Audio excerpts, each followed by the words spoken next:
D.C. homicide detective, former D.C. homicide detective Rod Wheeler, big name in Washington, D.C.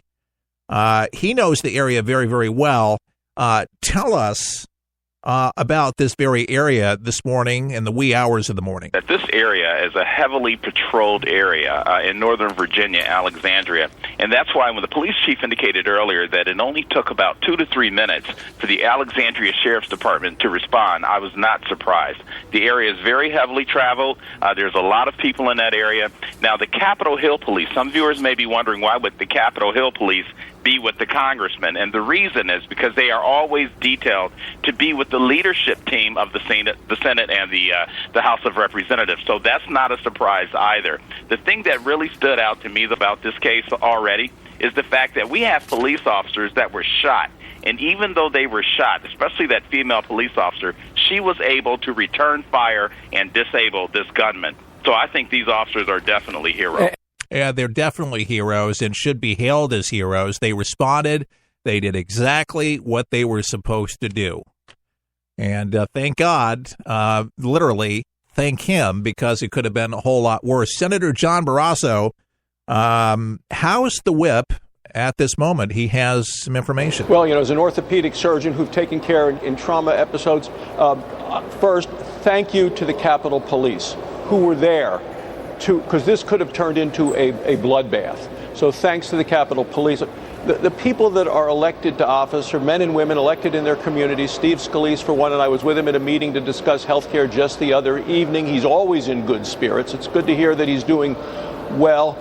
We have great concerns when this sort of thing happens, because these are elected officials who represent their friends, their neighbors, their communities, who are elected to make this country better, safer, stronger. And whichever party you're from, people are here to try to make America better. So when something like this happens, great concern. I was at the Senate prayer breakfast this morning where our attention turned to this. It's a bipartisan gathering every week, just like this baseball game is a bipartisan event. We have to continue to be able to do these sorts of things to make America stronger. Now, the House just convened after the Virginia shooting, so that's a little sound right now from Capitol Hill. And can we get that? No, Capitol Hill now.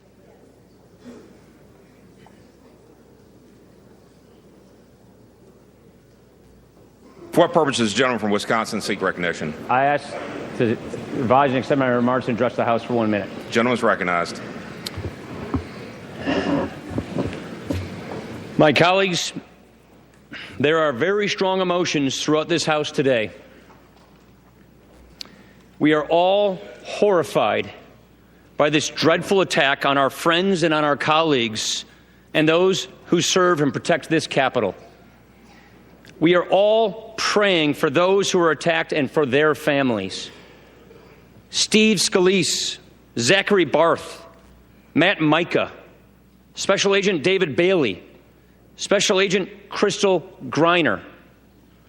We are all giving our thoughts to those currently being treated for their injuries at this moment. And we are united. We are united in our shock. We are united in our anguish. An attack on one of us is an attack on all of us.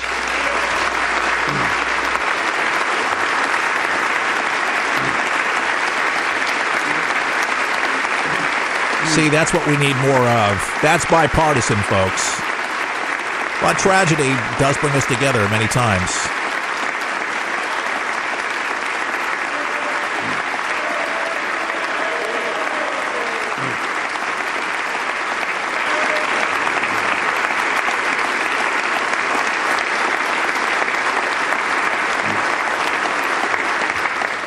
I know we want to give our thanks to the first responders and to the Alexandria Police Department who are on the scene in minutes.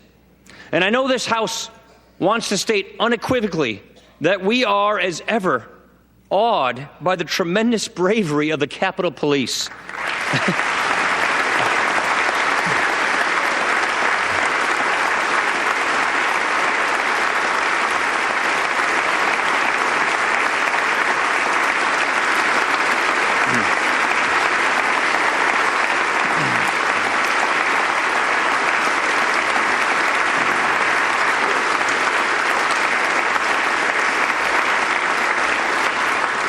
I spoke with Special Agent Bailey and Special Agent Griner this morning. One was being treated and one was about to go into surgery. I expressed our profound gratitude to them. It is clear to me, based on various eyewitness accounts, that without these two heroes, Agent Bailey and Agent Griner, many lives would have been lost.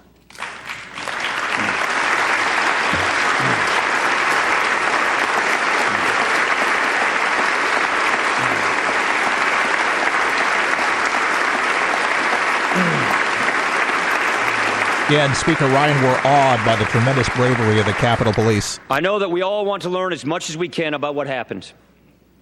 We just all received a briefing from the Sergeant of Arms. I have complete confidence in the investigation that's being conducted by the Capitol Police, the FBI, who are also working with local law enforcement. I know we want to extend our gratitude for the outpouring of support that we've received from throughout the Capitol and from throughout the country. And now, knowing Steve Scalise, as we all do, he is likely really frustrated that he's not going to be able to play in the baseball game. I also know that Steve wants all of us to commend the bravery of those who came to the aid of the wounded. In the coming days, we will hear their stories, and we will have the chance to hold up their heroism. My colleagues, there are so many memories from this day that we will want to forget, and there are so many images that we will not want to see again. But there is one image in particular that this House should keep, and that is a photo I saw this morning of our Democratic colleagues gathered in prayer this morning after hearing the news.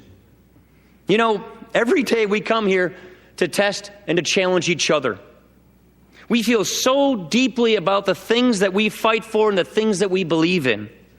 At times, our emotions can clearly get the best of us. We're all imperfect. But we do not shed our humanity when we enter this chamber.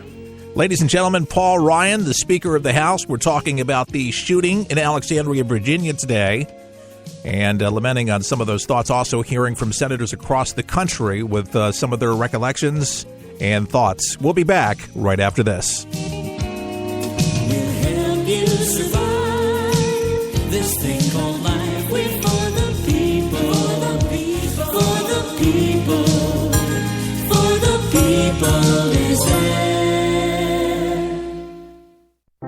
It's unlike anything you've ever been through in your life, man. I was driving. This kid threw a grenade at us and went right over our vehicle. It was 12 years old. The shockwave went through my head, rattled up my brain, and left. Danger is around you 360 degrees at all times, and you can't unlearn that. It's impossible to describe the sacrifices these men and women have made to protect our freedoms. And the job of rebuilding their lives is massive and growing every day. Many will need the programs offered by the Wounded Warrior Project for years to come. I didn't know what PTSD was. All I knew was I was having nightmares. And when I got released, my reintegration was go check in at the VA, man. My first coping mechanism was use drugs. Just numb it, don't feel anything. I was angry. I'm trying to pull myself out of that right now. Your gift today of $19 per month will honor and empower these veterans so they can aid and assist each other. The Wounded Warrior Project is a life raft. I can say this without question that I wouldn't be here today if it weren't for it. The Wounded Warrior Project is the first step, getting back out into the world and reforming yourself outside of the service. Call or go online with a pledge of $19 a month. You'll receive this Wounded Warrior Project blanket, and your gift will provide critically needed programs that rebuild lives. That was my first feeling of actually being a part of something bigger than myself again. Well, I lost a few really close friends overseas, and if I quit, I'm going to let them down, and I'm not about to do that. I'm learning to face my fears head on.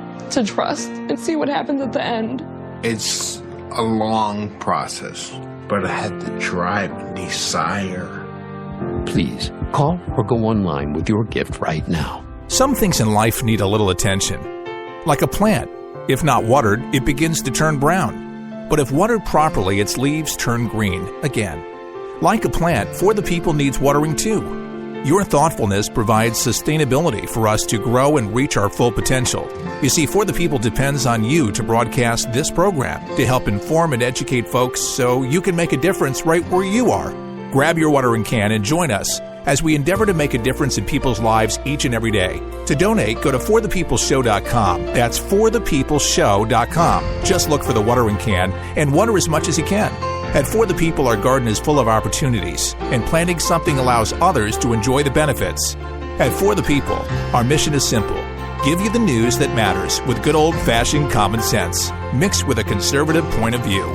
Simply log on to our website at forthepeopleshow.com. That's forthepeopleshow.com. Thanks for your support. Get ready, get set for 123 Ready TV, the brand new app that everyone's talking about for your PC or Android device that allows you access to most every movie or TV show ever made. Sound incredible? Well, it is, because once you pay $19.99, that's all you pay. Just the movies and TV shows you like without the hassle. The internet streams everything already. What 123 Ready does is it finds them, then delivers them directly to you, commercial-free. There's nothing quite like it, and it's available now at forthepeopleshow.com. That's forthepeopleshow.com. And before you buy 123 Ready TV, watch the video and see how simple it is to start watching all those movies and TV shows. If you like movies and TV shows, but don't enjoy paying for all of them, no problem. Just pay $19.99 and start enjoying countless titles and entertaining TV better than anyone. Get your 123 Ready TV for $19.99 at forthepeopleshow.com. Just click on the store page.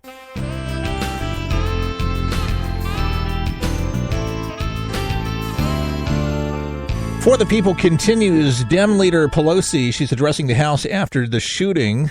She's saying it's repulsive. Here is Nancy Pelosi right now at Capitol Hill. She's speaking right now, and I wanted to bring the other side to hear what she has to say, and it sounds like she's really speaking from the heart, which is great. Beliefs and humility to listen to others.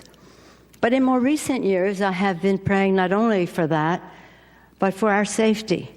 As I, above anyone in here, and I can say that quite clearly, have been probably the target of more, I'm the political target and therefore the target of more threats than anyone, perhaps other than the President of the United States, Barack Obama. And so I prayed for Barack Obama, and now I continue to pray for him, and I pray for Donald Trump, that his presidency will be successful and that his family will be safe. Because it is about family. We are called for a purpose to this body. It's a great thing, and we know what it means to each of us to serve, and we recognize that in others. And we also recognize that you have your constituents, we have ours, and we respect you and your constituents who sent you here, all worthy of respect. But we do have our differences.